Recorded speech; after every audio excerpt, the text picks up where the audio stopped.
मला अभिमान वाटतो की अशा पक्षाची महिला प्रदेशाध्यक्ष म्हणून मला काम करायला संधी मिळाली की ज्या पक्षाने माता भगिनींना फक्त मतदार म्हणून नाही तर सत्तेमध्ये सहभागी करून घेऊन त्यांना सत्तेचा वाटा त्यांना मिळाला आणि ज्या पक्षाने सत्तेचा वाटाही मिळवून दिला आणि स्वतःच्या पायावर उभं राहण्याचं व्यासपीठ उपलब्ध करून दिलं त्या आदरणीय पवार साहेबांच्या पक्षामध्ये आम्ही काम करतो।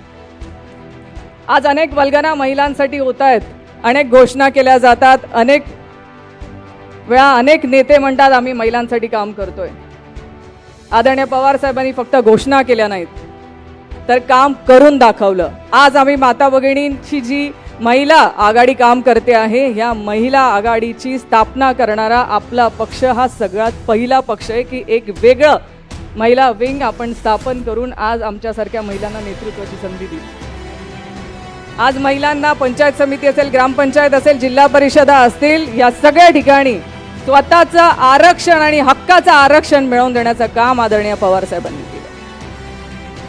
अनेक पक्ष आलेत, अनेक पक्ष म्हणतात आम्ही आरक्षण मिळवून देऊ, पण देऊची भाषा आहे, दिलं नाही।